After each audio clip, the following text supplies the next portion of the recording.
Welcome to the Outer Realm with Michelle Desrochers and Amelia Pisano. Airing live on the United Public Radio Network, 105.3 FM in New Orleans.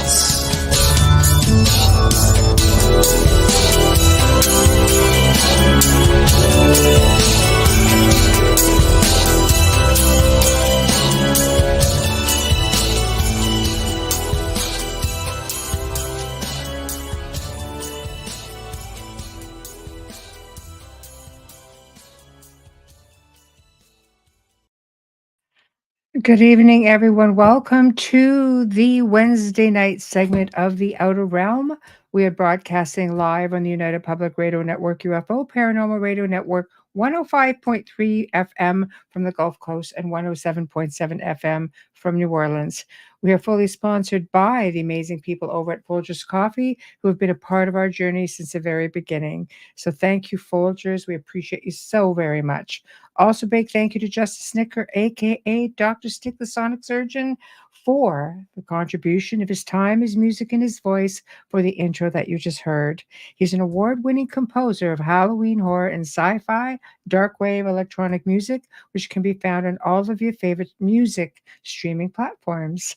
Also, big thank you to Steve McGinnis, the artist behind the banners and logos here at the show. Also specializes in the horror genre. Check him out on Facebook and Instagram. Does some phenomenal commission pieces. So go have a look-see.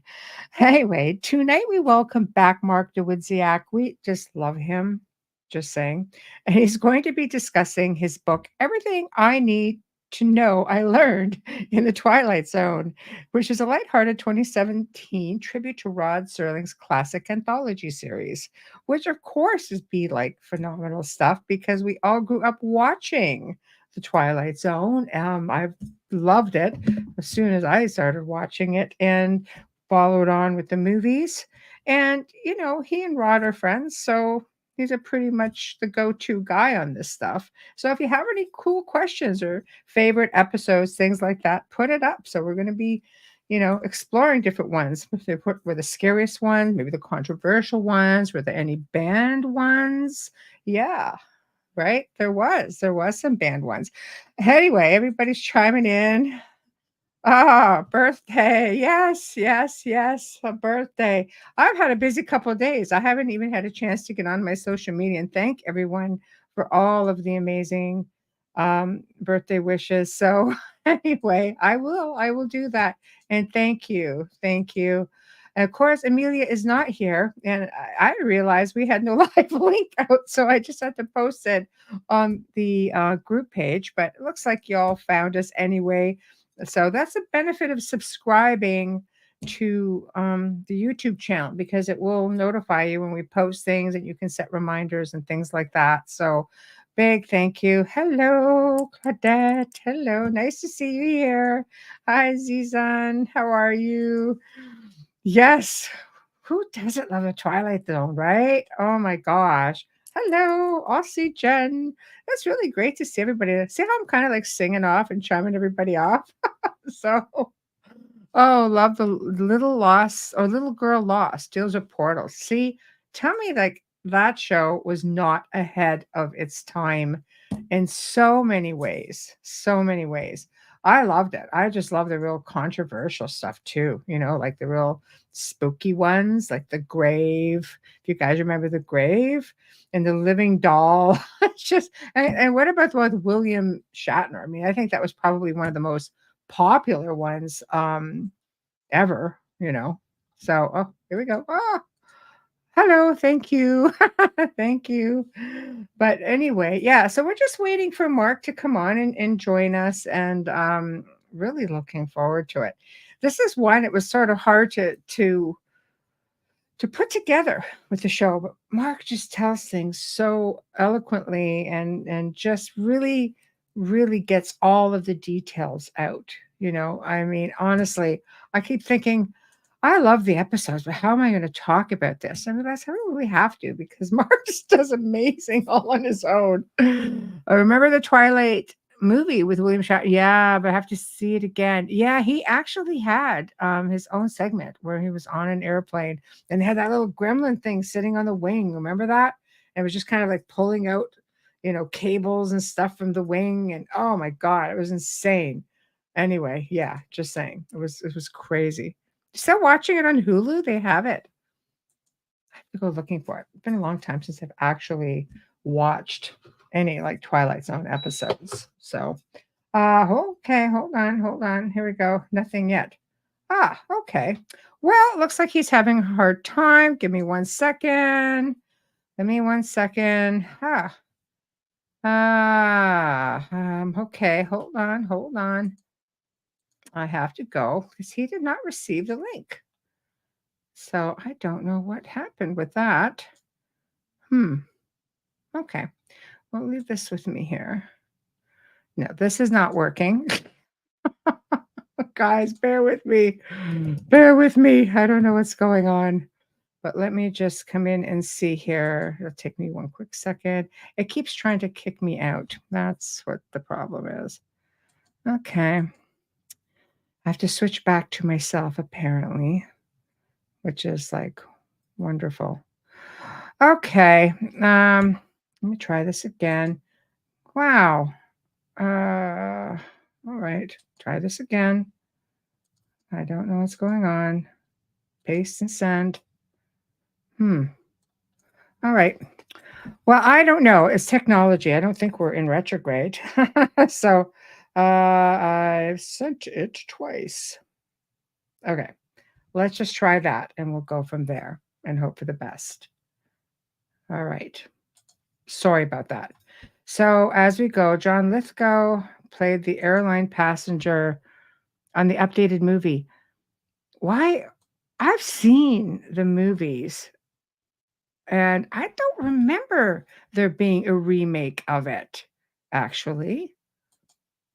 Call me crazy, but I don't know. Was there? Okay, well, I have to, there we go. Now I can see what the problem is. I'm going to send it off over here also. So I've sent it twice.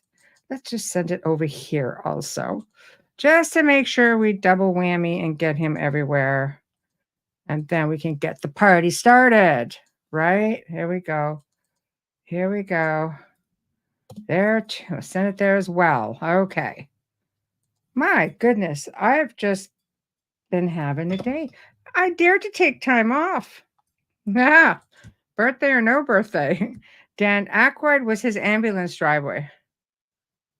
This is crazy. I absolutely need to try to find this because I do not remember this being a remake.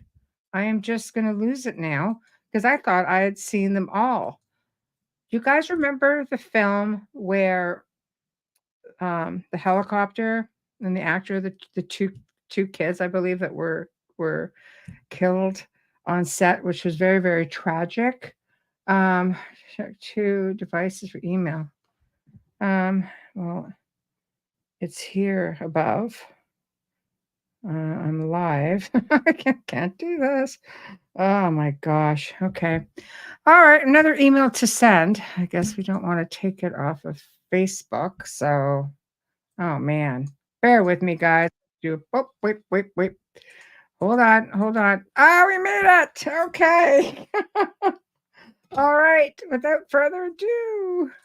Oh my gosh. Hi, Michelle. How are you? Yes, Facebook came through for us when email wouldn't. Yeah, it's crazy. I sent it twice and I responded to you. Yeah, I kept refreshing the email every couple seconds, and I just did again, and it's still not there. Oh, that's insane. You can see me online. Go, okay, hold on. Everybody's watching me. I'm going to get this yet. We'll blame it on the Twilight Zone because that is strange.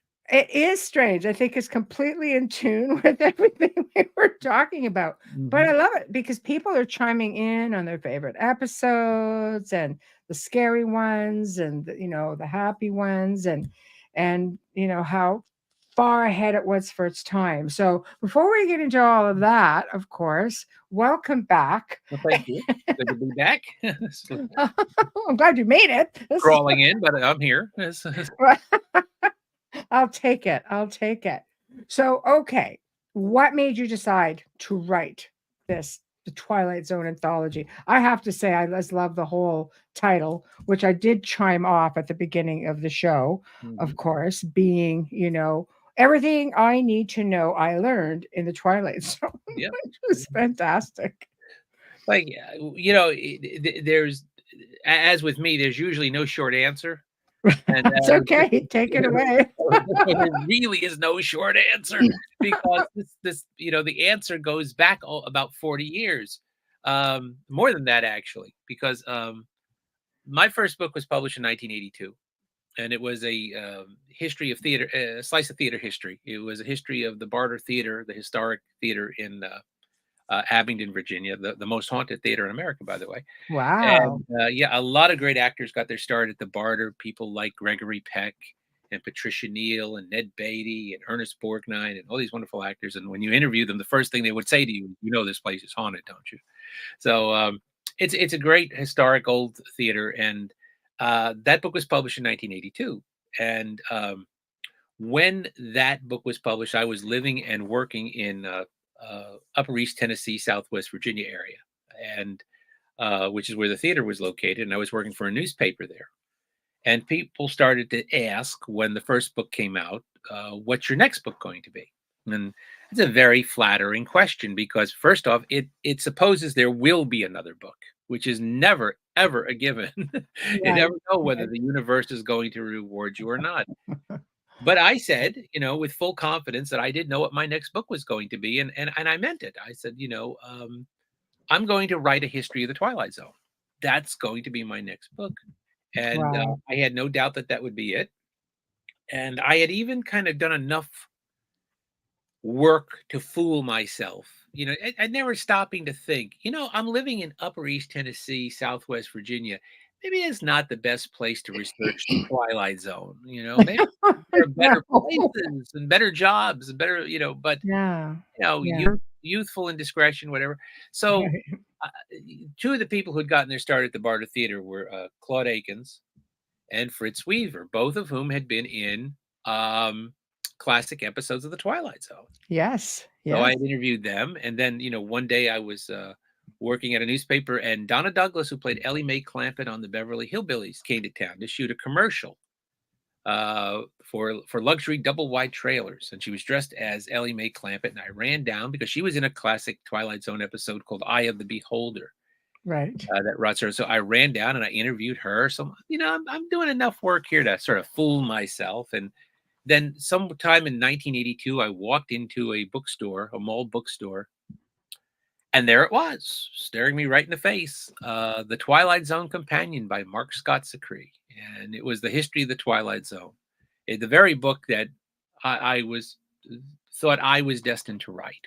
Right. And I brought the book, I took it home, and I couldn't even get angry about it, because Mark did such a superb job on that book.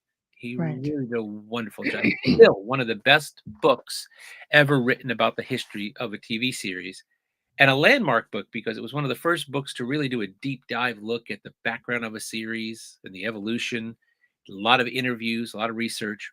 So I, being a practical person, immediately set my sights on another favorite show, which was Columbo. And I decided that I would write as good a book on Columbo as Mark had done on the Twilight Zone.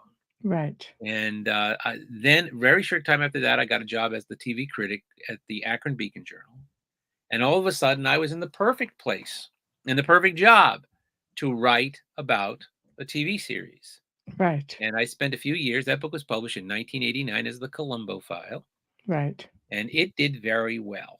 Now, remember, I said that when my first book was published, if you'd asked me what my second book was going to be, I said The Twilight Zone. Right. I was wrong. Right. Clearly, I was wrong. Right. Right. But at this point, you're going to say, okay, now the Columbo book was published. What's your next book going to be? Once again, I knew what my next book was going to be. It was going to be about the mystery writer Dashiell Hammett, the author of The Maltese Falcon, one of my Wow. favorite writers, because Yeah. the Columbo book had been published by the Mysterious Press. Mm-hmm. And I said, aha, they'll want another mystery book. And they did. And I proposed a book about Hammett. They loved the idea. I loved the idea. Right. And just as we were about to sign the contract, Warner Books, which owned the Mysterious Press, stepped in and said, you are no longer a nonfiction press. We are getting rid of your nonfiction titles. You are strictly a fiction press, and you have to tear up all your agreements for. So I was left with a book. I was left with a book idea and nowhere to go. Mm. It was at that moment fate stepped in, and a small publisher in New York called me and said, "I love your Columbo book. Have you ever thought about doing the same type of book about the Night Stalker?" Ah. I said, "Well, I love the Night Stalker. Yes. I just didn't know there was a publisher crazy enough to do it." He said, "Well, I'm crazy enough to do it." Right. So I did a book which was then published as Night Stalking, was about the Night Stalker, and that led to writing the first original Kolchak novel um, in 20 years in 1994, which was published as Grave Secrets. Mm-hmm. That led to a revised edition called The Night Stalker Companion, about the history of the character, Right. which led to doing books, editing books, works of Richard Matheson, which Right. led to who was a big Twilight Zone contributor. And I am answering your question because That's it. You take your time. We have because what quite a was while. happening, you see, and sometimes after everything happens in your life, you step back and you see the pattern. Right. And so what was happening was, so then I did a book on Dracula, Right. and I was slowly working my way back to the Twilight Zone. I just didn't know it. I was Right. building up the credentials, and the universe knew that in 1982 I wasn't ready to write that book. Right. And I had to come up with my own fix on the Twilight Zone. What my own, what would that book be? Mm-hmm. So after, all of these years, I finally, my daughter was about 14 years old. Mm-hmm. She had watched a fierce amount of classic television, including the later anthology series Night Gallery that Rod Serling had done. Also a great series. She Yes. loved Night Gallery. Night Gallery. But she had seen so much classic television by the time she was 14 Right. that I turned to her and said, okay, you have completed your undergraduate work in classic television. Mm. It is now time for you to do your postgraduate work. Right. It is time for you to get serious about this. It is time for you to enter the Twilight Zone. And I said, we are going to do a forced march through all 156 episodes in order.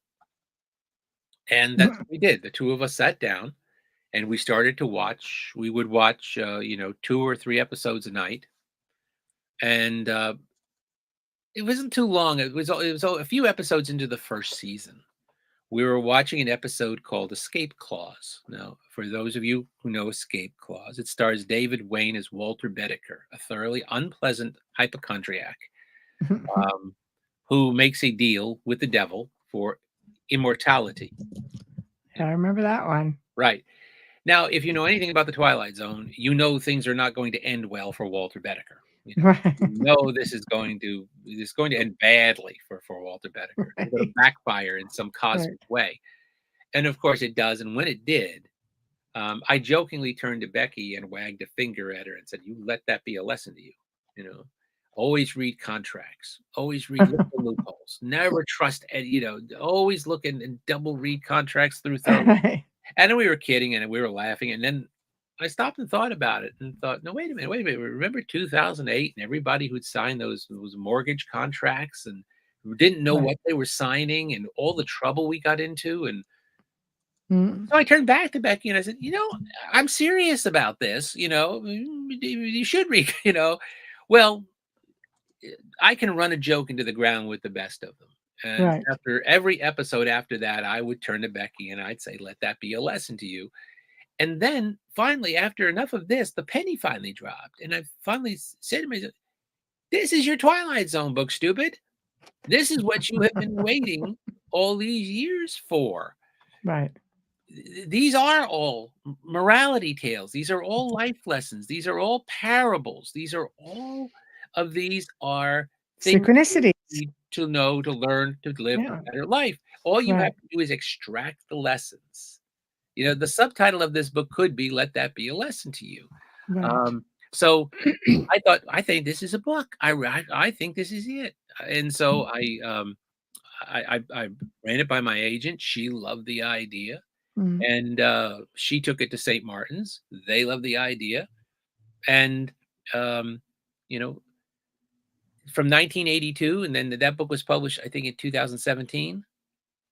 It took that long for me to get my Twilight Zone book, Wow. but I did. But I finally got it. So you asked, how did you do this? It really was a amazing full cycle. Mhm. Now, if I look back at the pattern of my life and look back to that moment back in 1982 when I thought I would write this book, because the Twilight Zone has always been my favorite television show of all time. Right. Yeah, And that's definitely one of my favorites. Yeah. as much as I love. I mean, I've written books about two other TV series, Columbo and the Night Stalker, and as much as I adore and love both of those series, Mm. I'd have to say if you had to choose one, I would choose the Right. Twilight Zone. Yeah. And Rod Serling has been a hero since my teen years.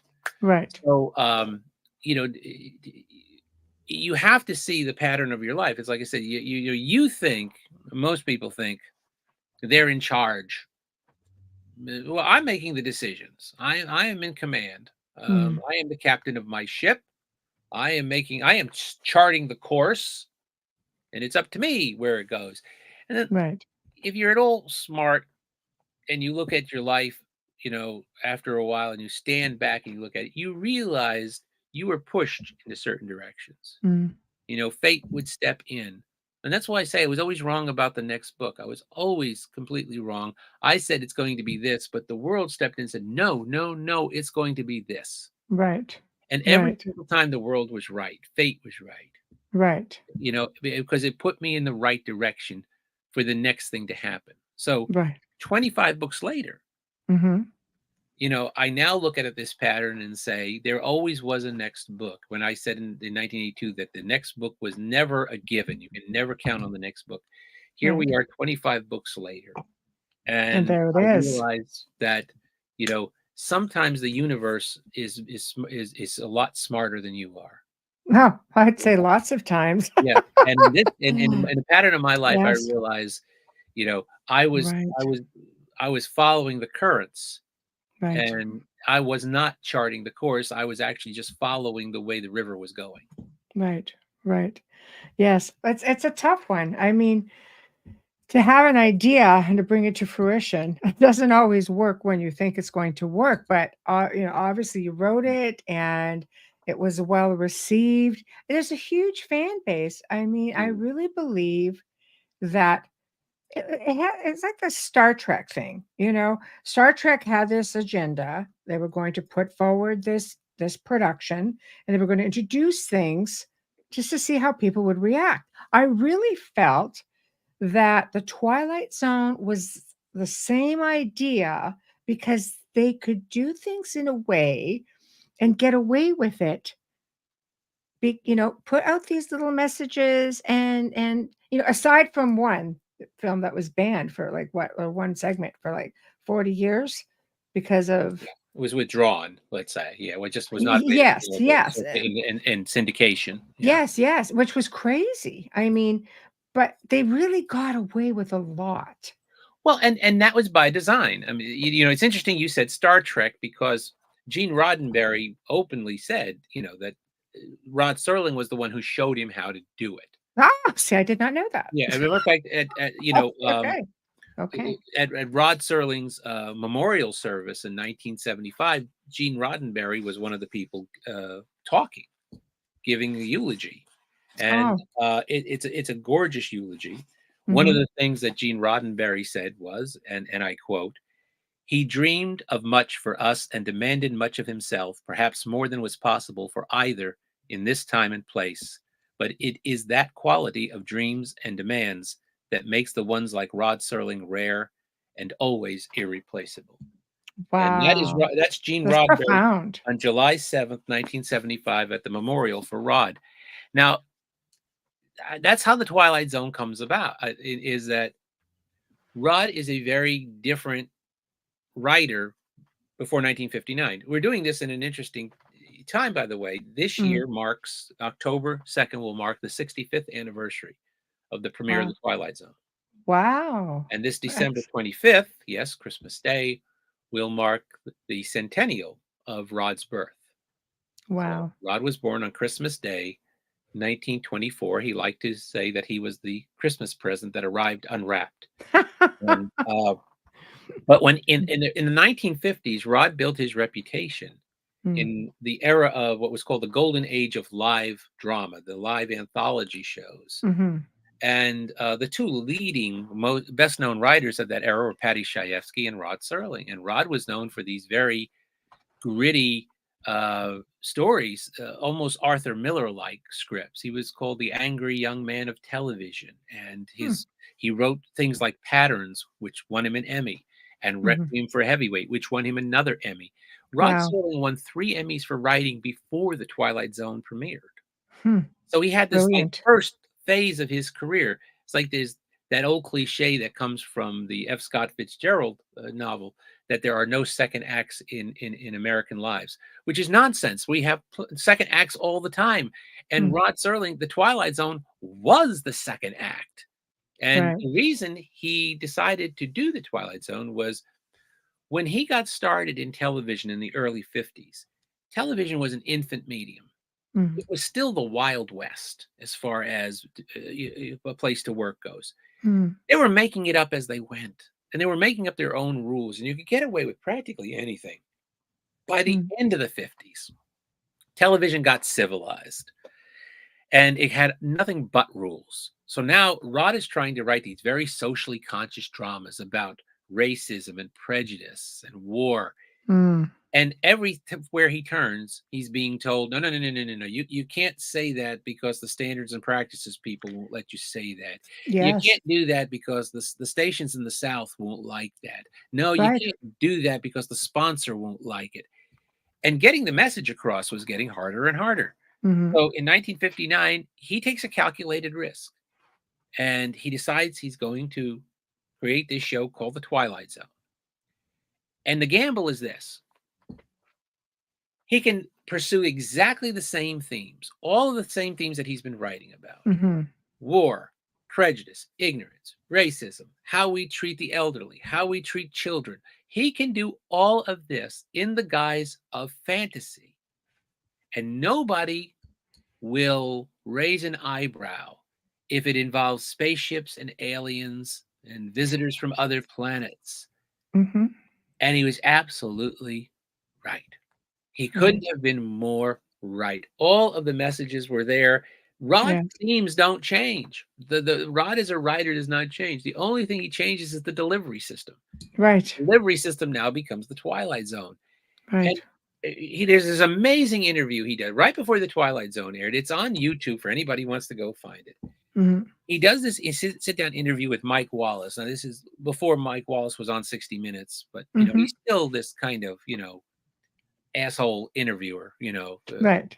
So yeah, it's black and white. They're both smoking like stacks in this clip. It's Mhm. they're sitting on a very stark set, Sign of the times. right? And Right. Mike Wallace says to Rod very snarkily, in his very snarky Mike Wallace way, he says, well, Rod, you're doing this thing called the Twilight Zone. Can we assume you're done with serious writing now for a while? And the camera kind of comes in on the Rod, and he's got this smile on his face, like the cat who just ate the canary. But the magician cannot give away his trick. He cannot say, "I'm just getting warmed up." Instead, Right. he says, "Yes, Mike, you're right. I'm done with serious writing for a while." And then he goes on to win 2 more Emmys for the Twilight Zone. Which is like spectacular. So, Yeah. he knows Yeah. what he's going to do. He Right. knows, but he can't Right. say to Mike Wallace, "No, I'm a." So, there's this wonderful passing of the baton because the Twilight Zone goes off the air in 1964, and 2 years later, Star Trek starts. And Gene Roddenberry he's using Rod Serling as his model. And the model is, okay, if I put this on a spaceship and send it out to these distant worlds, I can talk about war. I can talk about prejudice. I can do all these themes that they were doing on the Twilight Zone. And that's what he did with Star Trek. That's Mm. exactly what he did. And nobody cared. Nobody said, oh, he's if he had done the same type of story in a contemporary drama, he would have probably been told, compromise this, cut that, don't use that line, don't say this. Mhm. But as long as an alien was saying it, nobody cared. So, Right. yes, there is a direct It's brilliant, continuation. though. It's brilliant. It is brilliant. It is Yeah. absolutely, and it's not only that, it's also because most people, I'm guessing most of the people who are listening to us tonight probably discovered the Twilight Zone about the same age and about the same way as we did. Now, I was about 10 years old. Mhm. I was not old enough to see the Twilight Zone in its original run, which was 1959 Right. 64. Same, yeah. You know, I was just a little bit too young for that. But Happy to have TV land, just saying. well, in my case, I grew up in New York, and we're talking about the mid '60s now. So Mm. about right as soon as the Twilight Zone went off the air in its first run, it started to be rerun on a New York station, Right. and so that's when about 10 years old. And I loved the Twilight Zone right from the start. But right from the start, as a kid, 10 years old, I didn't know that there were these morality tales going on. I Mm. liked it for the creep out factor. I liked it for the fact that at the end you got these wonderful endings that made the hair on the back of your neck go Oh, up. yeah. That ooh factor. That's what I like the Twilight Zone for.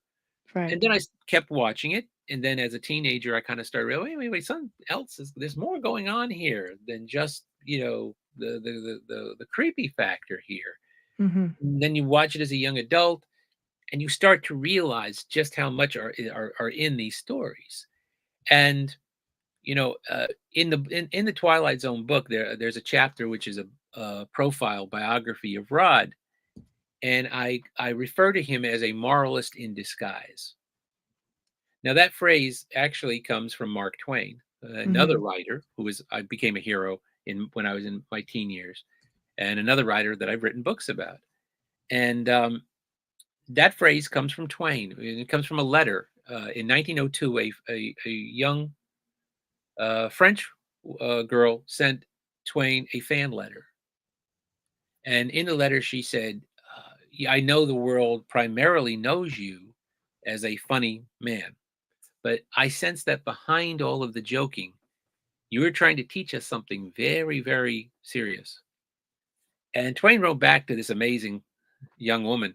He writes back this letter, and in this letter, he basically tells her, Mm. "You got it. You're on it, but don't tell anybody. Right. Don't tell anybody because I am a moralist in disguise."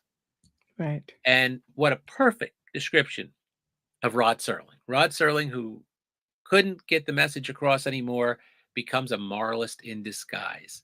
Right. What Mark Twain did with humor, Rod Serling did with fantasy. Right. And so you're watching these, and he's slipping the morals by you, and you didn't even taste the medicine in what he was doing because you're enjoying these stories so much and the storytelling so much. Right. So, Right. Um, which brings me to this question from Wayne, which is my first question. Do you think that the Twilight Zone had within the scripts little truths about reality designed to pick the minds of in tune viewers? absolutely. Oh, no question about it. Right. Right. I think that, and the true test of these stories is that they continue to pique our minds, and they continue to pique our interest. As a matter of fact, there are a lot of Twilight Zone episodes that are more resonant and relevant today than they were when they first aired. Mm. And a perfect example of that is a first season episode called "The Monsters Are Due on Maple Street," Mhm. and it's one of Rod's scripts, and it's basically about a perfect suburban street where all the neighbors are very, very friendly, and then all of a sudden nothing works on Maple Street. The cars won't start, the Hmm. radios don't work, the telephones don't work, the electricity doesn't work. Everything goes out on a perfect day, but then only one neighbor's car starts, And everybody starts to look at him like, why does his car start? Right. What is that? And then the lights go on in somebody else's house. Now, wait a minute. What is his? And a little boy says, this is what happens in the science fiction stories. There's always a family they send ahead. And there's always one they look like us, but they're not. And now everybody's looking at each other. Their Right. friends and their neighbors. Well, Rod was writing about the McCarthy era. He was writing about what we had just come through with the Red Scare and the paranoia that everybody was a communist. Anybody could be a communist. There's communists hiding in the closet and under the bed. Right. You know, he was really writing about how fear and paranoia can take over not only our lives, but our entire country if you let it. Mm-hmm. That episode about us versus them and how easily we can be divided, Mm-hmm. that episode has grown in resonance with each year of the 21st century. Isn't that interesting? It is a much more relevant. Now, Rod did not know where we were going. Rod died in 1975 at the age of Right. 50. Right. He had no way of knowing which way the country was going to go. Right. He was writing during the Eisenhower administration Right. about a different America. Mm-hmm. But the message is so timely. The message is so powerful. And it's because great writers know that human nature doesn't change. No, things do come around full circle. It's what makes Shakespeare. It's why we Yes. still read Shakespeare and why we still study Mhm. Shakespeare is because Shakespeare understood human nature and Right. the examples of that he gives us. We recognize. Mhm. We recognize. So there are some writers who are just timeless because of that, Mhm. because their insight into human nature is so sharp, Mhm. so penetrating. And not just Rod Serling, by the way, because the two other principal writers besides Rod were Richard Matheson Mhm. and Charles Beaumont. Not bad, and then behind them, George Clayton Johnson and Earl Hamner. So Right. that's really, but Rod did a staggering amount. Rod was not only the executive producer and creator of the Twilight Zone, he was the narrator, he was the on-air host, Mhm. he was their principal writer. He ends up writing 92 of the original 156 episodes. A staggering amount. It's a Mhm. staggering amount of writing to have done. So to say that this series was, Rod's baby, it would be an incredible understatement. Right, right, and definitely ahead of its time, without a doubt. Tamara says one of my favorite episodes was the librarian who breaks his glasses and cannot read his books. See, that's something that is so, it would just seem so benign, It but does, but yet it's if fascinating. if you look at the cover of my book, there are the broken glasses on the cover. Right. It's the most iconic image of the Twilight Zone is the broken glasses, and it's the one I think that everybody goes to. I'll say you Right. this one, that one gave me fits. Basically because, what I tried to do with this is there are 50 chapters, and each chapter is a life lesson of some kind. Right. And then one or more episodes apply to the life lessons. In some cases, it's only one episode, but in some cases, maybe 3 or 4 fit the lesson. Right. Right. In this case, with this one, and the name of the episode is Time Enough at Last. It's the first of 4 episodes starring the amazing Burgess Meredith, Right. who ties with Jack Klugman for the most lead roles in Twilight Zone 4. And they're both wonderful in their Twilight Zones. Right. But this was Burgess Meredith's first. It's his most memorable, and it's a wonderful performance. And it leaves us with that incredible image of the broken glasses. The problem with that episode that I had was it's a bit of an outlier for the Twilight Zone. And what I mean by that is this. The Twilight Zone operated by very strict rules, and one of the rules was you were punished or rewarded by what you brought into the Twilight Zone. If you brought in greed or prejudice or ignorance or cruelty, you knew that by the end of the 30 minutes, you were going to take it in the shorts of the Twilight Zone. You were going to get hit by one huge bolt of cosmic lightning justice. On the contrary, if you brought in kindness, if you brought in all acts of mercy and loving, you were rewarded for it generally in the Twilight Zone. The Twilight Zone basically, played fair. Mm-hmm. Bad people got it, and good people generally, got a life lesson, at least a dose of morality that could put them back on the straight and narrow. Right.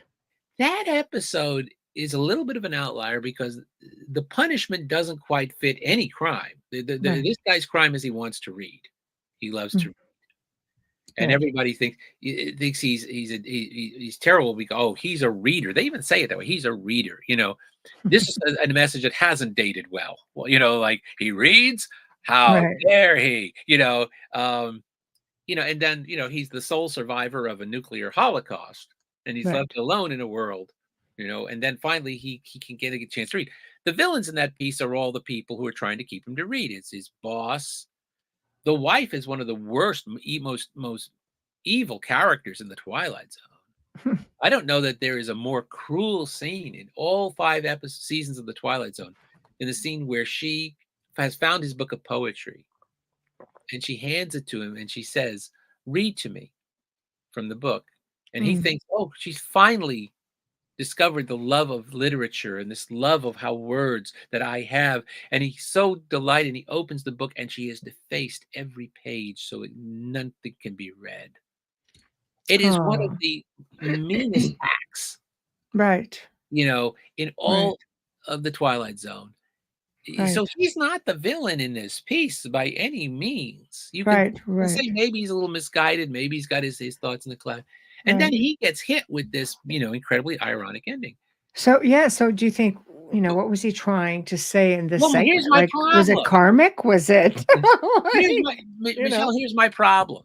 Right. There's no way I can't have a chapter about that's one of the most famous episodes of the Twilight Zone, and it's a lot of people's favorite episode. So how in the world am I going to put a life lesson to that? How am I going to put it? So I finally came up with one. The life lesson I came up with was I remembered something my mother used to say. Right. And that was when as we were 5, boisterous, rowdy kids growing up in the 1960s. And when one kid thought something had not been done right or they'd been wrong, they would go to my mother, and she might decree one thing or another, or one of us would say, well, that isn't fair. And my mother's favorite expression was, nobody said life was fair. And that's I didn't like it then. I don't like it now. Right. And I still think this guy doesn't deserve the ending that he gets.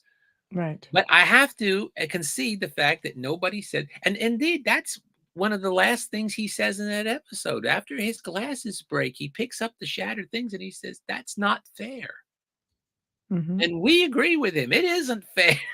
Right. Fair. Right. But, a lot of times in life isn't fair, and it doesn't treat you fair, and it doesn't treat your loved ones fair. And so that was the lesson I put in. It came directly from my mother. And that was the lesson that I put on that particular episode. Nobody said life was fair. Right. And I still, in the back of my mind, hold up hope that poor character finds the ruins of an optometrist's office and finds glasses so he can go back and read. Right. Oh my gosh. I have to say, I guess my question is, which segment do you think really solidified things for the Twilight Zone? I always think William Shatner, really. That Shatner episode doesn't come in until pretty late. Shatner doesn't even enter the Twilight Zone until the 3rd season. Yeah, but you know what? It sticks out in my head. There's nothing like that bloody little gremlin on that plane that I think to myself, you know how many times I've gotten on a plane and I'm like, Again, one of the most iconic episodes, the Gremlin on the Wing. It's a Richard Matheson episode. Right. Richard wrote the episode. It's based on his short story. Right. It still holds up as one of the best episodes. Interesting. The Twilight Zone.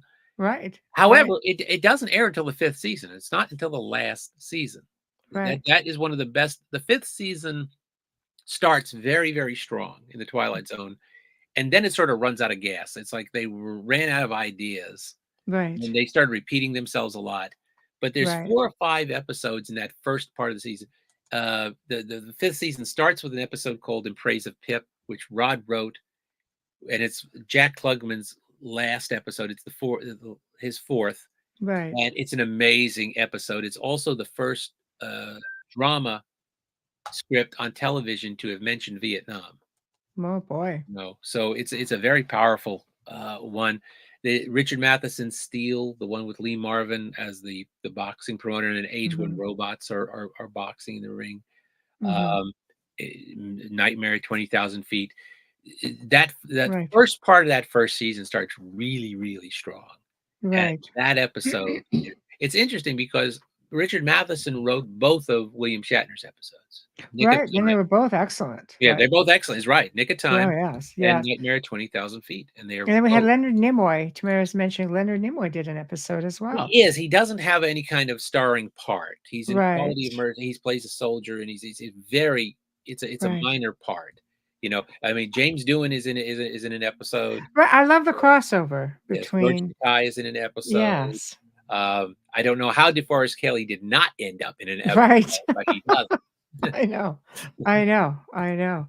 No, I love it. I love it. And I mean, I think there were so many episodes that people would think were disturbing, in a creepy sort of way. I mean, I think The Grave for me was also a good one. The Grave is. We just rewatched The Grave the other night because it's Oh, a favorite in my family, and it really is. And it's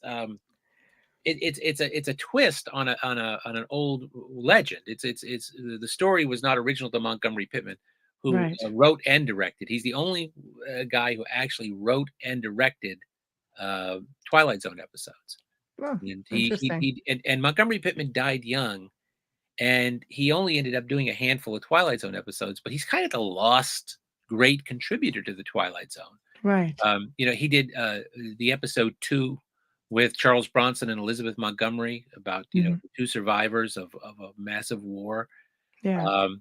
He did The Last Rites of Jeff Myrtlebank with James Best as the guy who pops up out of the coffin at his own funeral, and nobody knows whether he's a he. I know. It's a wonderful episode. Montgomery Pittman did just wonderful work on the Twilight Zone, and The Grave is just really, really atmospheric, Yeah. creepy episode. Right.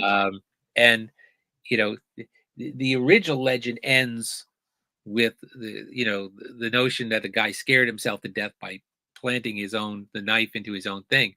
This one adds the twist ending, which is it's the Twilight Zone, so he can't end there. And the twist episode is when the sister Ione says, "Which way was the wind blowing last night?" And they said it came from the south. It's in the same direction as it is now. Is the wind blowing my cloak across the grave? Right. So you And get people are just like, what? you got the double Right. payoff from that. Yes. So, Yes. no, I'm very fond, but I'm very fond of a lot of Twilight Zone episodes. Right. Somebody often says like, "Well, what's your favorite Twilight Zone episode?" And I say, "Well, that answer changes depending on the day of the week." And there's a handful of episodes that I am enormously fond of for one reason or another. Right. In the book, one of the things that I pose is, I like to ask the question close to what you just talked about. Not what do you think is one of the best Twilight Zones? Not what is one of your favorite Twilight Zones. Which Twilight Zone episode scared you the most? Which one really got under your skin? And that is a handful of episodes because there are some really, really good, creepy. My particular one on that is an episode, and one of the few they shot on videotape to cut the budget for the second season. But it's still, I think it's one of the creepiest episodes. Is an episode called 22. The one about the entertainer, the singer who is had a collapse, an emotional collapse. She's in a hospital, and she keeps having this recurring dream. And the recurring dream, she follows this mysterious nurse down the elevator, down into the depths of the hospital, and she ends up outside the hospital morgue. And just as she gets to the door, this creepy nurse comes out and says, "Room for one more, honey." And she goes off screaming and wakes up. and this recurring dream. That episode is so darn creepy. It's probably my creepiest episode. I would say it's the one that, as a kid, I thought, whoa. Right. Yeah. See, I like the Howling Man. Howling Man is very good. Charles Beaumont. That's one of the Charles Beaumont scripts. Yeah. And excellent script, and really well done. My life lesson on that was, again, the take care of your own devil before you go messing with other people's. I know. This guy, the lead character, has all this hubris that he knows better than these crazy monks who got this guy holed up. Yeah. I'm too smart to believe in the devil. I'm too smart to believe in all this. I know. So it's a wonderful episode. Everybody's got a devil in their closet somewhere. Right. It's a wonderful indictment of humanity and Yes. hubris, and it is one of Yeah. Charles Beaumont. You can always tell a Charles Beaumont episode because everybody brought something to the Twilight Zone. I mean, Richard Matheson wrote, not just in the Twilight Zone, but in a lot of his works, wrote about alienation and the loner up against the long odds. I mean, that's what I Am Legend is about. That's what the Shrinking Man is about. That's what the Night Stalker is about. Right. In this, I mean, a lot of the Nightmare at 20,000 Feet. That poor guy is the only one who sees the gremlin out there, and everybody thinks he's crazy. Right. And it's up to him to keep the plane from crashing. It's up to him to save everybody's life. Right. The life lesson I put on that one was when nobody else keeps believing in you, keep believing in yourself. Yeah. That's a tough thing to do sometime. Well, in that case, he always leaves you questioning, which was interesting. And when you talked about aliens to serve man, kind of gives you everything you want. Because I'm pretty sure people would look at alien abduction as a rescue right now. Some places. That's the first chapter I wrote in the book, was about to serve man. And it was the sample chapter that we used to sell the book. When we sent it around, I wrote that one, and I had a lot of fun with it. Because the great thing about to serve man, because a lot of these chapters, there is a life lesson, and then there's 3 or 4 episodes that fit the life lesson. To serve man is so much fun. It's the opposite. There are several lessons which fit one episode. So, what is the life lesson of to serve man? Well, the most common one, and the one I put on the chapter, was never judge a book by its cover. Right. In this case, once the book was translated, it said to serve man, and everybody assumed it meant one thing. Then they find out it means something quite different. Yeah. But there's a lot of life lessons that could apply to this one. It is indeed a retelling of the Trojan horse in a lot of ways. This episode, except of coming in under the infiltrating in the guise of a giant horse, they're coming in under the guise of this book, which promises all these wonderful things. Maybe the life lessons is you are what you eat, or you are what eats you. In this case, there's just so many ways you can look at this episode. Say, well, in this day and age, it's a big thing. Yes, yeah. So I mean, even right down to just opening an email sometimes is whether you trust that or not. There are viruses called Trojan viruses. They're out there. They're coming in, you thinking, posing to be one thing and being another thing. Right. So I think that episode has also grown in resonance too. Right. Well, a lot of them have been redone. Like there've been films made. I think if you go back to the film with Vic Morrow, very tragic. Yeah, there's a fall over that film. Yeah. I was still a film critic when that came out. I was still, and I had to review it. And in truth, the only episode in that one that really stands out is the remake of Nightmare at 20,000 Feet. It's in many. George Miller's directed it. John Lithgow plays the frightened passenger. Yes. And it's a different take on it. It has a different feel. and yet it's as valid an interpretation of the story as the first one. It's the one episode that really, to me, breaks out and charts up. Obviously, the Vic Morrow episode was compromised to the point that Yes. they did not do the ending that was originally envisioned. I'm not particularly crazy about the remakes of Kick the Can or The Good Life. I Right. do like the book-ended segments with Dan Aykroyd. I think they're very clever and very well done. Yes. Yes. And I really like the remake of Nightmare at 20,000 Feet. But Yes. but there have been, many attempts to revamp the Twilight Zone. There's the movie. Then in 1985, there was the CBS revival, which a lot of great people worked on. Wes Craven, Stephen King, Ray Bradbury, Joe Dante. So many great people worked on that series. And some very good episodes in there. And there was a syndicated version a couple years ago. Jordan Peele had the streaming version, which ran 2 seasons. So, but to me, the real legacy of the Twilight Zone is much bigger than that. It's all the things that have been called the Twilight Zone since the original have somewhat fallen short. And I think one of the reasons they've fallen short is because they don't have Rod Serling. You're trying you're trying to chase a ghost. Right. When you're trying to, if you do something called the Twilight Zone, people are immediately going to compare it to the original. And you're being compared to one of the greatest television enterprises of all time. Yeah, essentially. Why would you even want to go there, quite frankly, except to have the name and the tradition of it? But I think a lot of people, instead of doing the Twilight Zone, go do your own thing. Now, one of my favorite series of the last few years is Charlie Brooker's series, Black Mirror. And that's different. That takes some getting used to, isn't it? And the reason that's why I like it is because he did his own thing. Right. He'll tell anybody who will listen, he was trying to do his own Twilight Zone, but he was trying to do his own show. Right. So he's not doing the Twilight Zone. He's doing what Charlie Brooker's idea is. Right.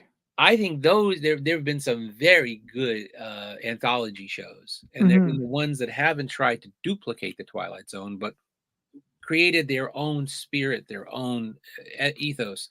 And I think, and those invariably, whoever created them will tell you they were influenced by Rod Serling. Right. But that's true of just about anybody who does television.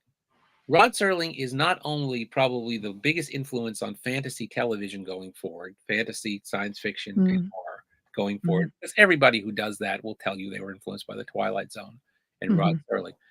But the truth is, everybody who does any kind of dramatic television has said that Rod Serling is their hero. Right. Matt Weiner said that, who did Mad Men. Vince Gilligan, who said that, who did Breaking Bad. David Chase said that, who did The Sopranos. That's an amazing legacy.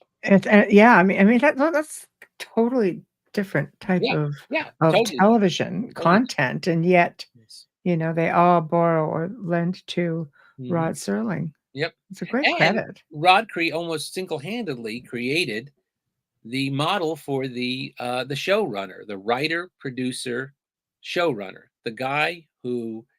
Before him, it's kind of separate. You have producers, you have writers, you have this, Rod basically became the executive producer, the head writer, the showrunner.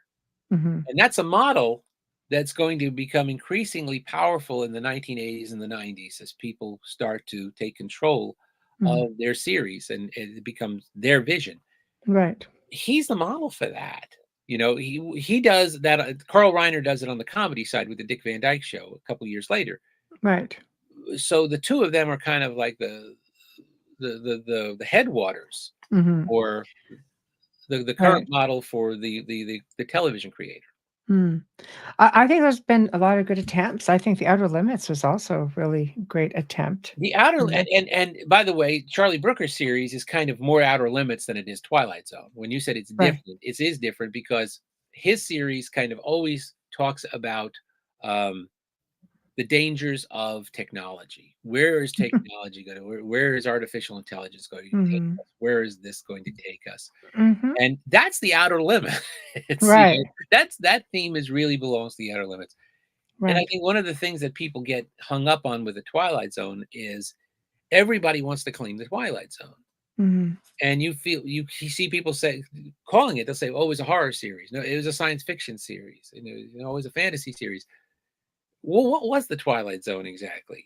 And exactly. Right. It was all of the above and none of the above. And it was what Rod Serling said it was in his introduction. He said, it is a dimension as vast as space and as timeless as infinity.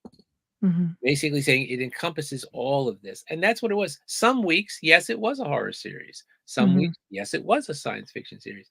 But the Outer Limits was the true science fiction anthology series of that time. Another show called Thriller, hosted by Karloff, that was the horror series. Yes. And then Alfred Hitchcock Presents was the mystery series. So you had these great anthology series all on air roughly at the same time. And one was, definitely mystery. One was definitely science fiction. One was definitely horror. But the Twilight Zone was kind of its own thing. Right. It looks like a cult. It had its cult following. Oh yeah, yeah, and it definitely has. It's almost impossible to say, well, I was a science fiction fan and not say you like the Twilight Zone. It's almost impossible to say you were a horror fan and not say you like the Twilight Zone. So right, but you don't have to be any of those things to like the Twilight Zone. No. I mean, you could be total straight up, and then you could be total out there. There's something for everyone. But people are chiming in about the X-Files. Sure. Well, and the X-Files is, I like the X-Files. The X-Files, I mean, the primary influence on the X-Files was Night Stalker, was Kolchak.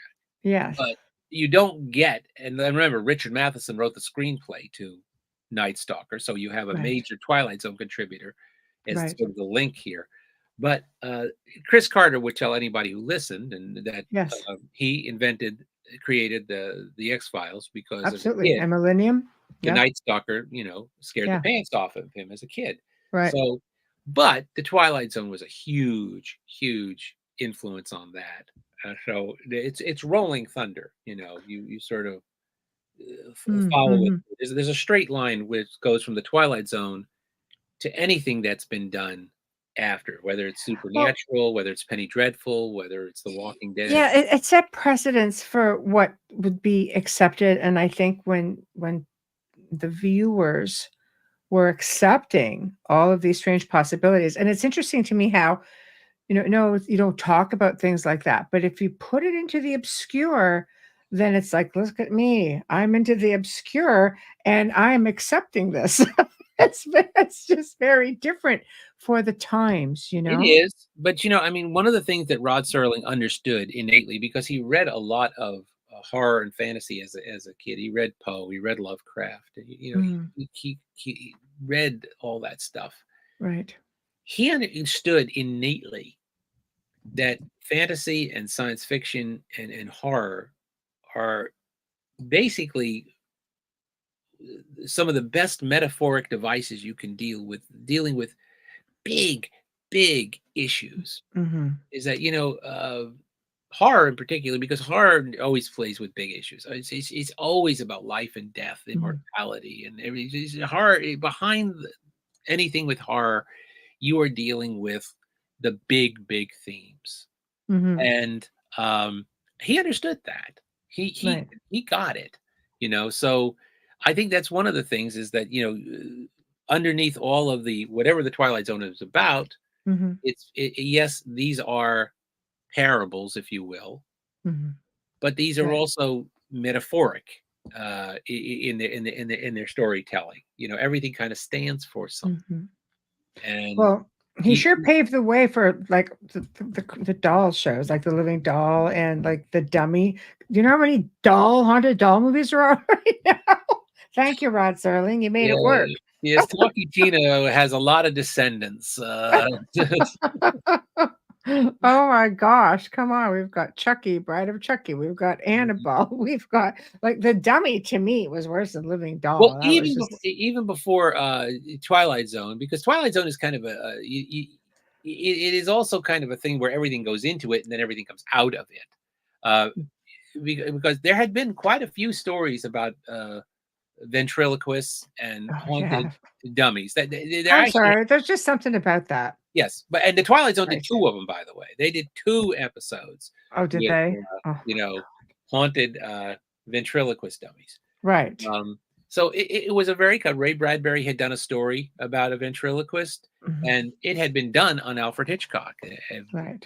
So a lot of the things that the Twilight Zone did were picking up on classic themes from literature and various storytelling. Right. For the- Right. and then they go on to influence everything. So it's kind of like this wonderful dimension, as Mhm. Robert said, and Mhm. everything goes into it, and then it comes out the other side, Right. influences everything going forward. Right. Now, was it Twilight Zone that had the segment? Because I see little bits of this come up on social media all the time, and I'm like, why do I know it, but I don't know it?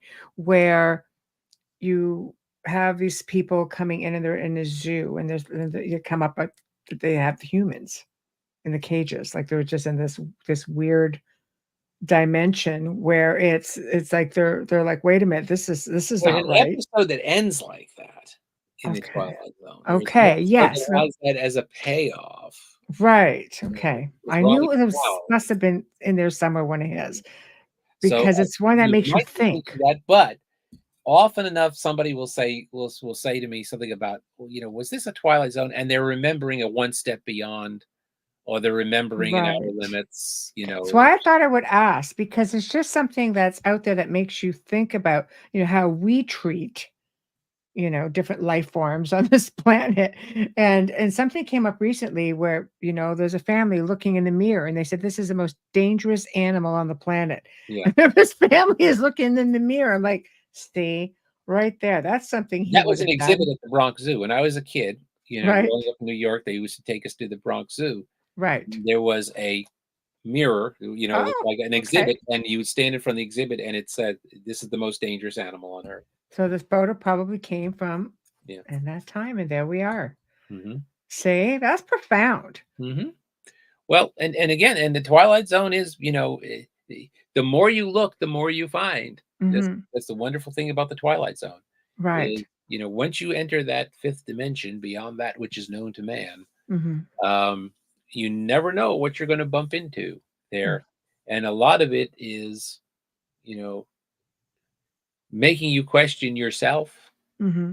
and making you wonder about yourself. I mean, another thing about that episode, The Monsters Are Due on Maple Street. Hmm.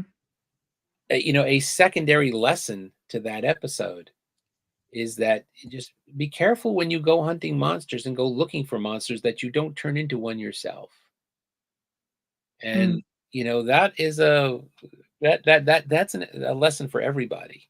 Hmm. Hmm.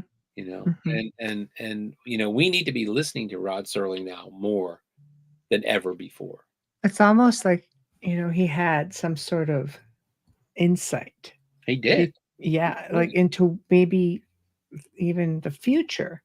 I mean, knowing that things do have a way of being repetitious, because he really knew how to, he got his lessons put out there. He made you think, but there were some things in there that, I mean, he took chances with it.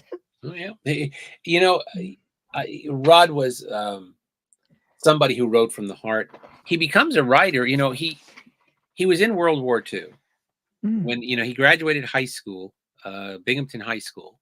mhm. Um, and at the age of 18, as soon as he graduates, it's the height of World War II. He rushes down to the recruiting office and volunteers, and he Mm. somehow talks himself into doing one of the most dangerous jobs in World War II in one of the most dangerous places. He talks himself into the paratroopers. Wow. He gets sent to the South Pacific. Rod was Jewish by birth, and he Mhm, wanted to go to Europe to fight the Nazis. So mhm, he ended up getting sent to the South Pacific. The paratroopers in the South Pacific. This was a very dangerous occupation because you were dropped into the islands ahead of the expeditionary forces. So mm, the islands which were held by the Japanese forces, you were dropped in ahead of those, and it was fierce firefighting, and Rod saw a lot of friends killed. He saw a lot of death. He was injured. He took shrapnel to his knee. He had one knee that continued to go out on him for the rest of his life because of shrapnel. He would play games. He had no guy. He would just throw himself into playing games. So if he played tennis or even badminton, he would wrap his knee, and people could remember blood seeping through bandage from that injury from that. So he comes out of the war injured both physically and psychologically, because today we would have said he was suffering from PTSD. Right. We called it battle fatigue. We called it shell shock. We called it a lot of different things because we didn't understand it. But he comes back from the war, psychologically wounded and physically wounded, and he doesn't really know what he wants to do. And he kind of got this general idea that maybe it would be nice to work with kids. So he goes to Antioch College in Yellow Springs, Ohio, in 1946. And the only reason he goes there is because his brother had gone to Antioch. So he figures, okay, well, I'll go to Antioch. And he's thinking about being a physical education major. And it's at Antioch he discovers not only writing, but he discovers that writing can be cathartic, that he can work through his war experiences by putting it down on paper. So he becomes a writer, and he discovers writing while he's at Antioch. He's 4 years at Antioch, and then he starts and builds his career. He moves to Cincinnati, and he starts his career at radio and TV stations in Cincinnati. So he's in Ohio for about 8 years. And by the end of this time, he has built up this national reputation because he's contributing scripts to these network anthology shows and established his reputation as being this amazing. But if it hadn't been for World War II and his experiences in World War II, it's doubtful Rod Serling would have become a writer. There's no need to sort of find a way to work through the war experiences and to discover this within him. But he discovers he's a writer while coping with the incredible effects of war. And he's going to revisit that. He writes, the Twilight Zone, The Purple Testament, first season episode, right, about an officer who can see death in the faces of his soldiers. He knows which ones are going to die because there's a eerie glow in their face. Right. These episodes come out of his experience with war. Right. And Rod Serling later said, he was very proud of his having served. He was very proud. He won, the Purple Heart. He won bravery medals. He won, he was very proud of his service.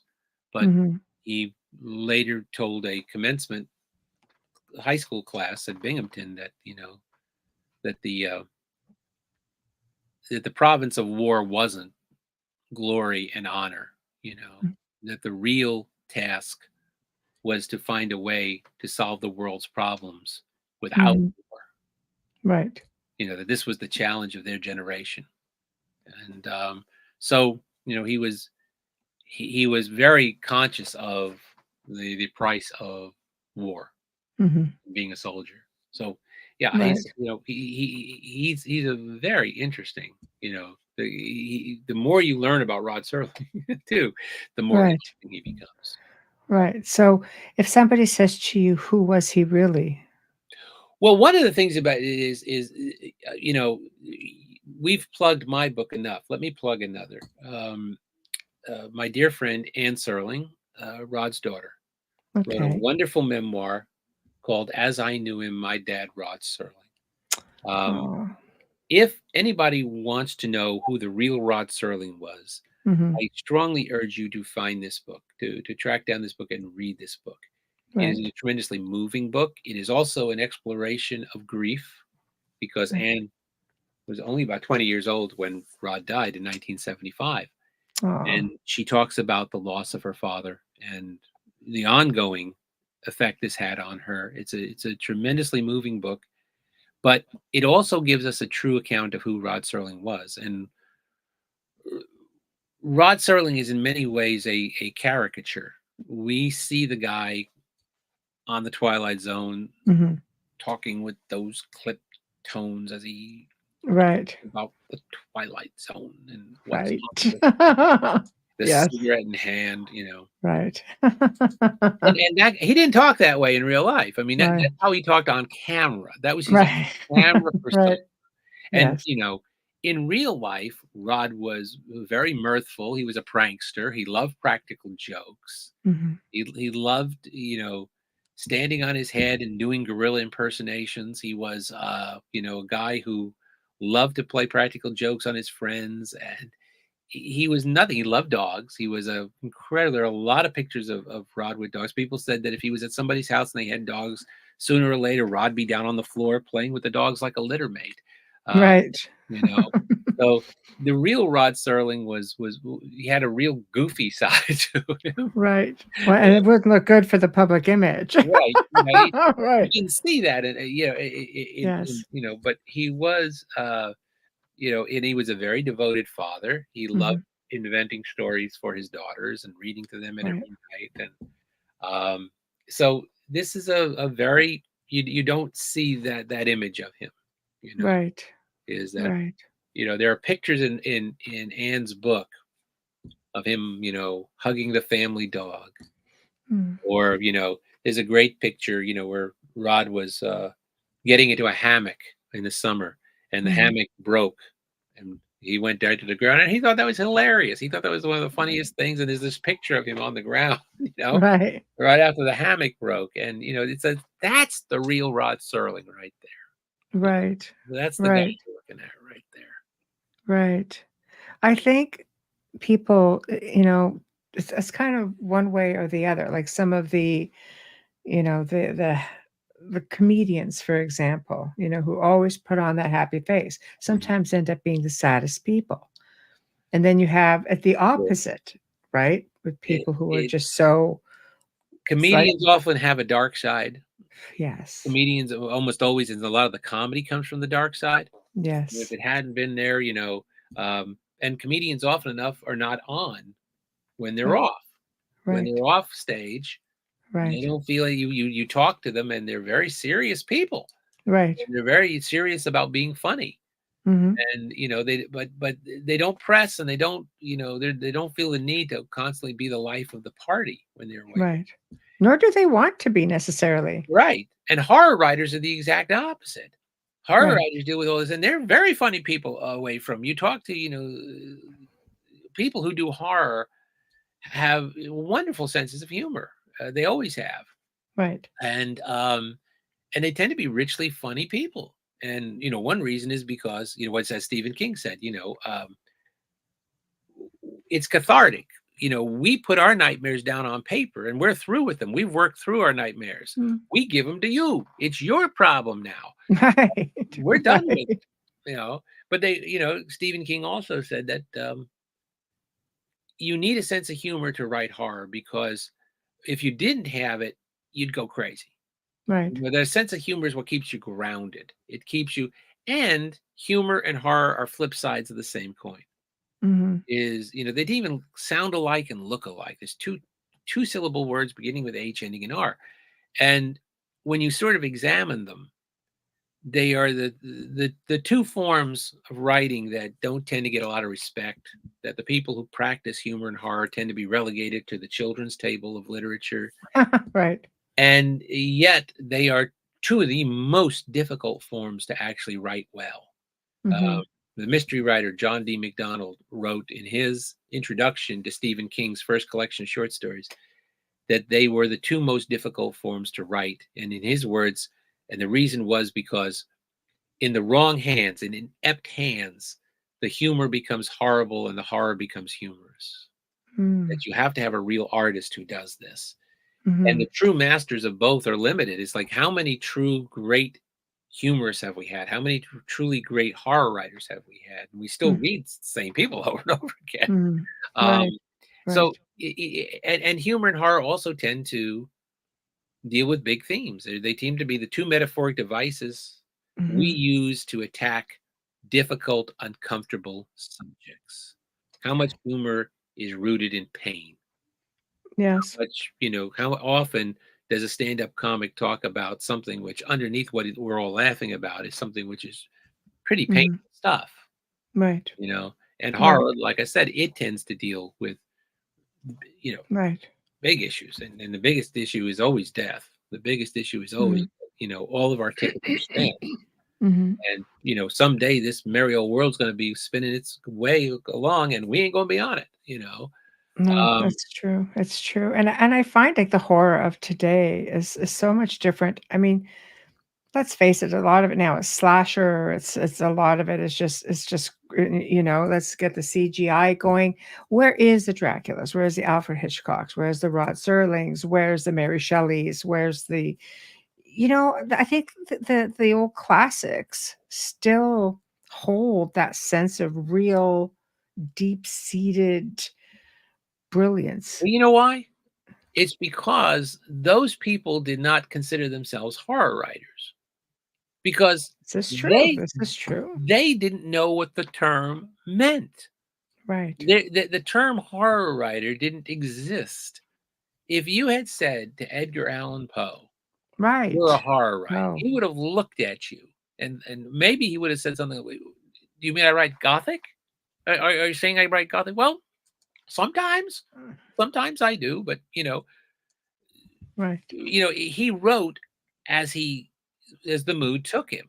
So Mhm. if the best way to tell a story was with humor, he wrote it that way. If it was as a Mhm. mystery, he wrote it that way. If it was as Mhm. a horror story, he wrote it that way.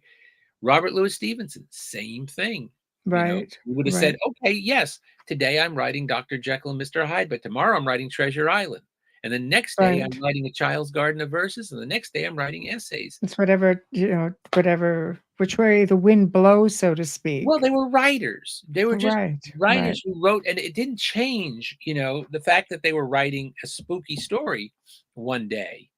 It didn't Right. change their approach to how they wrote. And Right. the idea that you were branded as a horror writer, that's a 20th century conceit. It's a 20th century American conceit where we say to somebody, well, oh, you're a writer. What kind of writer are you? Oh, I have Mhm. to choose. There are Right. types. Well, yeah, because the publishing industry said once you got going, we want to identify you and sell you a basic way. So Stephen King became a horror writer, you know. E.D. Right. James was a mystery writer. Right. And the writers of the 19th century, they would have made no distinction there. They would have never, and all the people who wrote landmark or took horror into the modern era Mhm. in the 19th century, Mhm. Mary Shelley, start with Mary Shelley. Mhm. Mary Shelley, Edgar Allan Poe, Robert Louis Stevenson, Bram Stoker, not Mhm. a one of them would have considered themselves a horror writer. No. No, that And would again, be or right. would have even known what that term meant. Mhm. It just meant, you're going to tell this story at the highest level you possibly can. And if the form is to tell it in with a supernatural trapping or a science fiction trapping or whatever, that's Mhm. how we're going to do it. Well, everything has to be labeled Right. nowadays, Yeah. But yet you go back to even some of the old films, like Vincent Price, House on Haunted Hills, or House of the Seven Gables, or the really, like the suspense things. Like I used to watch these things and sit on the edge of my seat. Now, mind you, I have to say, I like the remake of House on Haunted Hill. Mhm. It actually, like, that little mini series actually left me sort of going, you know what? This isn't too bad. They did okay with this. Well, I think actually you asked that question, where is it? I think Right. you find it more in television than you do on the big screen because the big screen really did become more Right. about, Hostel 5 and Saw 3 and Right. it did become sort of, we went from the slasher movies Right. into torture porn later on. Yes. And there's always a place for the gross out stuff. I mean, that's always been Right. part of the Mhm. uh the overall picture of things, Right. you know. No, you're right with that. Yeah, But television yeah, had its limits. You well, couldn't cross. the Well, line with and certain even things. when they removed the limits, you still had series like Penny Dreadful and things that were Right. done with a real Yes. flair of literary quality to them. Mhm. So I think actually some of the best horror of the last 25 years has been on television. I thought uh, Yes. and the movies kind of gave up. The movies kind of just said, well, and not to say you don't get a great horror movie every once in a while, but Mhm. I think one of the things is, and this is one of the things that drove Richard Matheson away from identifying himself as a horror writer. Mhm. He stopped using that term because in his lifetime, people started to equate horror with slasher, Mm. and he hated that. Now, if Right. horror was the same, that if it was the tradition of Robert Louis Stevenson and Bram Stoker and Mary Shelley, Mhm. Richard would have been very proud to have been identified as a horror writer. Mhm. But to Right. him, saying that he was a horror writer to everybody meant, oh, you deal with all those, blood and gore things, Mhm. and Richard was, so, you even get, the movies will have stopped billing horror films, which are somewhat cerebral, as horror films. They'll call them, Right. psychological dramas or, Right. supernatural drama or something like that. They'll call them Right. anything but a horror movie now, Mhm. because that term has been so co-opted, Mhm. and it's somewhat a shame that that is true, um, because it does have a great literary tradition. Mhm. It does have this wonderful, but Richard hated being called a horror writer. Right. And he didn't mind. And I always said to him, what about just writer? What about just because Richard Mhm. Matheson was not a great horror writer. He was not a great science fiction writer. He was a great writer. Period. Right. You know. Right. I And think a great writer can write many things. right. Wayne makes a good point. Many modern horror flicks have lost the story. It's been traded away for gore and shock, which is different from suspense and real horror. Yes. Yes. And horror, underneath everything needs to be about something. You know, Right. we Right. and perhaps we don't know. Like Robert Louis Stevenson never told us why he wrote Dr. Jekyll and Mr. Hyde. Thank Mhm. goodness, Right. because metaphorically that story is so rich. We can debate what it's about. We can discuss what it's about. Right. Um, you know, is Dr. Jekyll and Mr. Hyde a metaphor for alcoholism, Oh, drugs? Is yes. it about the battle between good and evil in every person? Is Mhm. it about man's response to God? Hey, I didn't create me. Why am I to blame for the way I am? Right. What is it exactly? What is it about? Well, Stevenson never told us, but it is such a rich metaphoric story. It is again, it is about something, and we get to decide what it's about. We Right. get to take, everybody gets their own vote here. Right. You know, So we all take something different from it. Right. What So, is Frankenstein about? wow. What Right. what is Dracula is maybe the deepest of all, because there's Yes. so many metaphoric interpretations of Dracula. Always have Yes. been right from the beginning, Yes. and it's been Yes. reinterpreted all through the decades. Mhm. Um, you can't do that with a lot of modern horror. Stephen King said once that horror, what we call horror, works on three levels, Mhm. or three possible levels.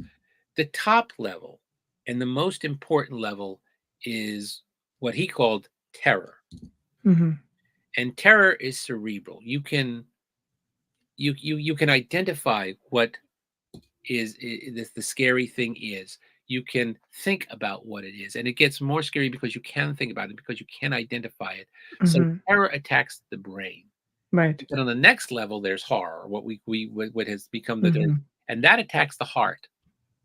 And Mhm. that is what makes your heart beat quicker. And it might be nameless. You might not even be able to put a name for it. Maybe it's being in the dark in the basement with the lights out. Whatever Right. it is, it's that thing that makes your It's heart beat right. quicker. So terror Right. goes to the brain and horror goes to the heart. And he said, in the third level, attacks the gut, attacks the stomach, and that's the growth Right. out. Right. And Stephen King said, in everything I write, I'm after your brain. Right.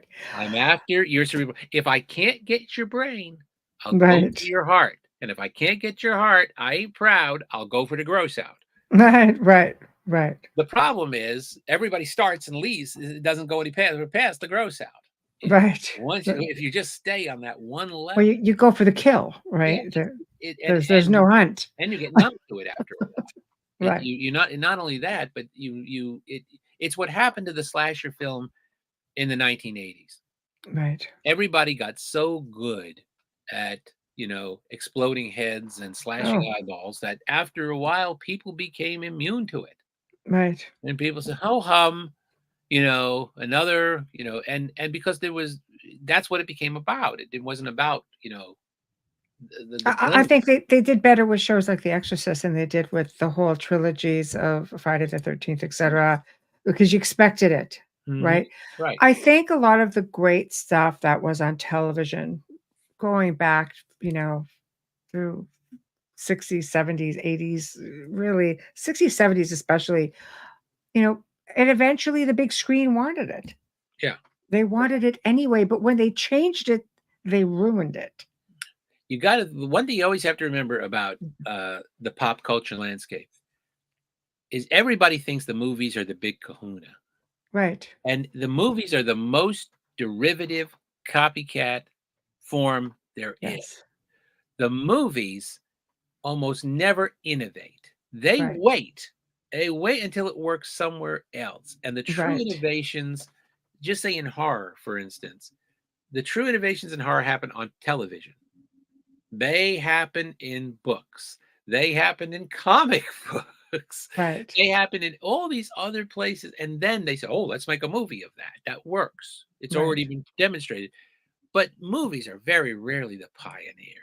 They're very rarely the thing that gets out there and changes. But you're right. Eventually, is The Exorcist one of the greatest horror movies ever made? People were like throwing up in the aisles.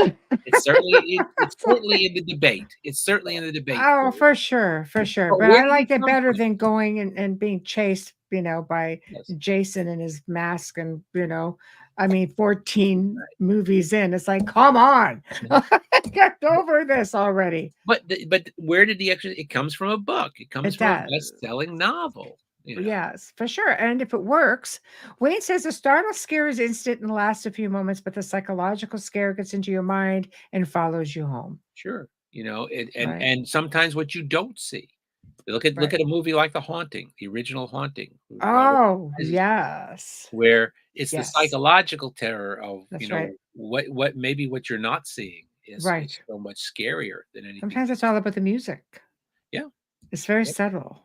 Absolutely. And one thing that you can go back to is that any great storytelling is character. You're invested in the characters. The reason you stay with Dracula is because you're invested in the characters in that book. Oh, the reason and plot always follows character, not the other way around. Right. And if you have a film in which your characters are basically cardboard pieces that you're moving around a plot board, and you're going to knock them over occasionally, there's not going to be too much to that. There's not going to be too much substance to that. Right. Well, cat, somebody just mentioned cat people. The 1942 story. That besides that, right? You talk about psychological terror. All the Val Lewton films in that period is bringing. Somebody once asked me, "What's your favorite horror movie of all time?" Mm-hmm. And I had to think about it. And I at one point said, maybe The Haunting. And my daughter said The Body Snatcher. I said, yeah, it's The Body Snatcher. She's right. I like The Changeling. Yeah. Oh, The Changeling. With George C. Scott. That was well done. I was still a movie critic when that premiered. I reviewed that. And what was your take on that? Oh, I loved it. I still I loved it too. Yes. That was a great flick. And it, the remake. But again, character. Yes. That movie does not work unless you are invested in George C. Scott's character. Right. And you're not invested in the little boy. Even I know as a character. See, it's crazy. I love it. We sort of got all over But everything. if you But want to bring it back to the Twilight Zone, that's another thing that was really worked about the Twilight Zone is it yeah, always invested you in the character. It right. always made sure that that you felt like you were in the presence of fully, even though they were only Yeah. half hours, they had to get in and out really fast, like short stories. Hmm. Give you a He did, beginning, and he middle, brought on these phenomenal yeah. actors to Oh yeah. just Actors, sometimes veteran actors, they were given yeah, chances to do great roles, and then people in the beginning of their careers, like Robert Redford, who is going to yeah, go on to a few things here and there. yeah. That's a few. Uh, Yeah, yeah, right, I mean, it's also wonderful from that standpoint right. too. Right. But the fact too that Rod Serling was respected enough that people wanted to do this with him. And I think once it Yeah. caught on and people were accepting everything, like every episode of people that in mainstream people might kind of go, no, I can't accept that. But like you said, because you put it in a different form, people like, you know what? Yeah, I could get into this. But in the same that made even people like actors say, "You know what? I want in on this. I'm digging this. This is great." And their fans loved it. I think it's just a combination of a very well-rounded story with great actors and a following that became pretty much eternal because it has a complete cult following. It's like one of those shows that will my grandchildren would probably love, you know what I mean? It's interesting. You used the word eternal. That's interesting because so did Stephen King. Uh, Ah, in his book Danse Macabre, he yes. there's a line in there where he said that the Twilight Zone is eternal is something I will not argue with. Right. And that's a that's a very good word for it. And It it's is. also, you know, interesting because I got to sort of prove this 10 years teaching at Kent State University. Um, I always you learn from your students. If you're smart, you learn from your students. Mm. And one of the things I would do is I'd almost use them as research. Mm. So I would always ask them, what are you watching? What do you watch? Why is this? And year after year after year, you sort of get a hold of, where things are culturally. Right. Well, one of the things I discovered because I taught from 2009 to 2019. One of the things I discovered was that with each succeeding year, more and more things were being swept away and Mm. not being reintroduced. Now, when we were growing up, there were things that were reintroduced generation after generation, and a lot of it was almost like rite of passage. You had to Right. get this. You had to get this. Mhm. And then, gradually, and this happened in music, this happened in movies, this happens in television, this happens right across the pulp culture. Gradually, things go away. With each wave that comes in, it brings less on the shore. You know, so a lot of the things that generation after generation got, they stopped getting. This was particularly true with television shows, classic television shows. There was a time everybody, sooner or later, lived in Mayberry and Mm. watched the Andy Griffith Show. Right. It was America's hometown, Right. and I knew things were changing when, by the beginning of my teaching, about half the class understood the Andy Griffith Show Right. and watched it at some point. You could say, "Oh, that guy's a real Barney Fife." They would have gotten it. They would have, about half the class.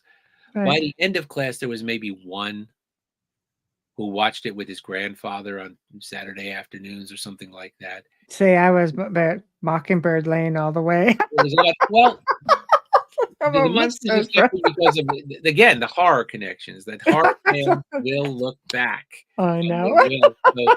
So Right. the Munsters actually have a very good. They've lasted longer. But in truth, Yeah. across the general scope Yes. of everybody, Yes. there's only two black and white shows which have continued to jump generation to generation. One is I Right. Love Lucy, Right. and the other Right. is The Twilight Zone. Everything else, the Honeymooners, gone. It's true. It- Lucy went on and she ruled. My yeah. daughter'd be like 2.5 years old. Lucy, mommy, Lucy, Lucy. I mean, like, what? They still You gotta merchandise watch Lucy. Lucy. You're only 2.5. My wife is a big Lucy fan. She has a Lucy purse, Right. and she can walk through any campus in this area, and the students come and say, "I love Everybody your knows purse, her. Lucy." They know who it is. They get it. They do. They You know. do. It's crazy. It's one of So those I mean, things. it's amazingly when you said eternal, it is amazing that Yes. all these 60 years later, Hmm. they still know the Twilight Zone and they still know I Love Lucy. But that's Right. it. That's really, in truth, almost everything else is gone. You Right. know, and Right. it's the way of things, and it's the same thing in movies. There's still Right. some movies that you got to. The Wizard of Oz. I think sooner or later, Yeah. everybody still kind of gets the Wizard of Oz and goes down the Right. road and gets the references. Right. Star Right. Wars, probably the early Star Wars, everybody's still getting. Hmm. There's always going to be, and I think a lot of it isn't just so much the film or the TV show that takes us away. I think it's the memories that we have that go along with that. Mhm. Going to the theater for the first time, maybe, with friends, or for me, it's always been a combination. But again, there've been certain TV shows that have done the same thing for me. Twilight Zone. Once I started watching it, I was hooked on it from a fairly young age. I thought I seem to have an understanding of it. So, I mean, Rod Serling was, won awards and did everything before Twilight Zone, but Twilight Zone, I truly feel, is his legacy to all of us. I said that the Twilight Zone was the second act. Rod even manages a third act because he does movies. He does this Right. the first script on Planet of the Apes. He does Right. 7 Days Right. in May.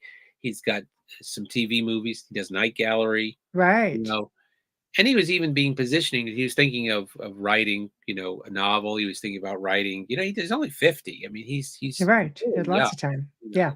as a writer, in any way you look at it, he goes very young. And Right. everybody always says, "Oh, the cigarettes, the cigarettes." Well, look, the cigarettes Sad. didn't help. Rod was a No. chain smoker, No. and he died of a massive heart incident. But Oh, the truth is, the cigarettes might not have made a difference because his own father died about the same age of a massive heart attack.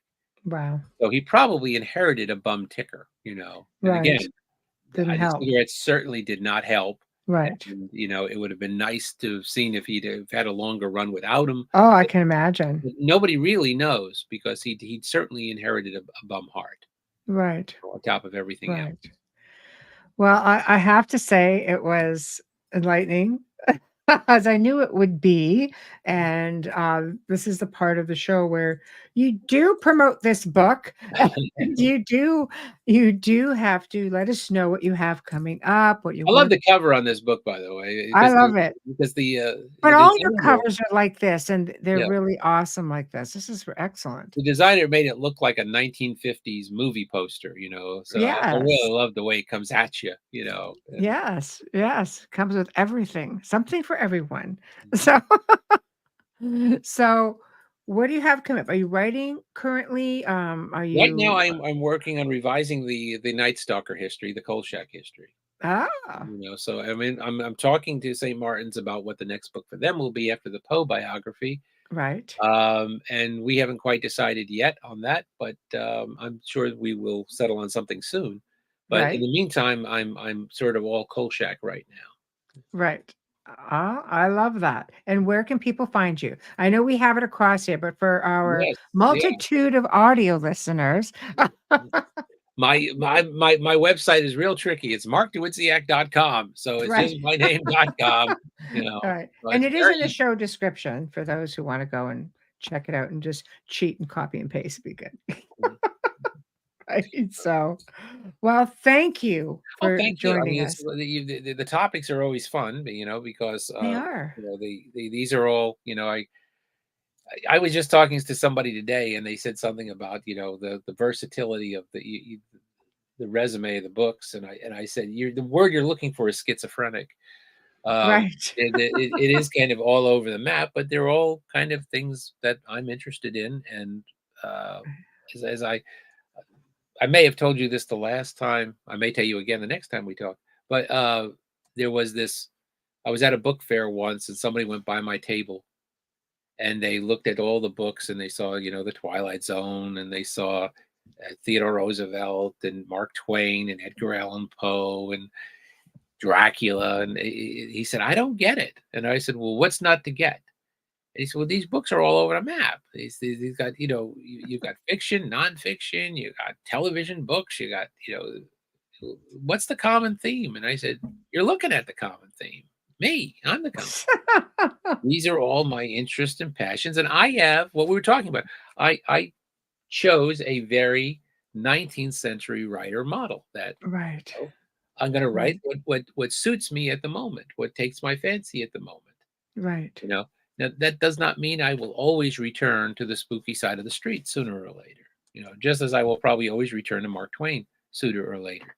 Right. There's certain things that are always going to draw me back, but I'm not going to be exclusive to that. Right. So, it's to me, it's a much more rewarding way to live and to write. Right. Every writer's different. Every writer's built different, and that's not a judgment on anybody else. It's just the acknowledgement of how I have to be. Right. As far as that goes. So, well, I love it. that's right. I love it. And it was, as always, such a pleasure spending the last couple of hours with you. And we'll have to figure out something else and bring Well, you if the back. Night Stalker book comes out this fall, if you want to talk Kolchak, you want to talk Night Stalker, I'll be more than ready to be talking. Right. Right. Oh, we might just make that happen. After all, we almost have to keep the whole rhythm going. Yeah. Oh, well, thank you very much. And Well, no, thank you. I'll be in touch with links and stuff. So that'd be good. Okay. Very good. All right. Thank you so much for joining us. All right. Good night, Michelle. Good night. Well, everybody, we have come to the end of another fantastic segment here on The Outer Realm. And big thank you to Mark Dawidziak. Just so knowledgeable and I just love listening to him. He's just right to the point, but just gives you everything all at once. Anyway, big thank you to him. Big thank you to all of you guys here in the chat room. You just make it that much more fun, keep it interesting. So we appreciate you so very much. And big thank you to Folgers Coffee for sponsoring tonight's show. Big thank you to Dr. Snick, the Sonic Surgeon. And big thank you to Steve McGinnis. Now, tomorrow night, we welcome back Dr. Rita Louise. Now, Rita Louise has not been on in a really long time. Very busy lady. But she's going to be discussing her brand new book, and she's best sense of humor ever. And it's all in the title, which starts off, "Dang, it was me all along." Cultivate happiness through mindful awareness. And I love it. The whole awareness thing, I am always on awareness. I am always talking about evolution and just mindset. And this is going to have everything, which is going to be fantastic. So thank you. And thank you, Catherine. And yes, Lady Spider Witch, it's okay to put that in chat. No problem. So anyway, guys, have a fantastic evening. And we shall see you tomorrow night on the Outer Realm, United Public Radio Network, 105.3 and 107.7 FM, New Orleans. Thank you and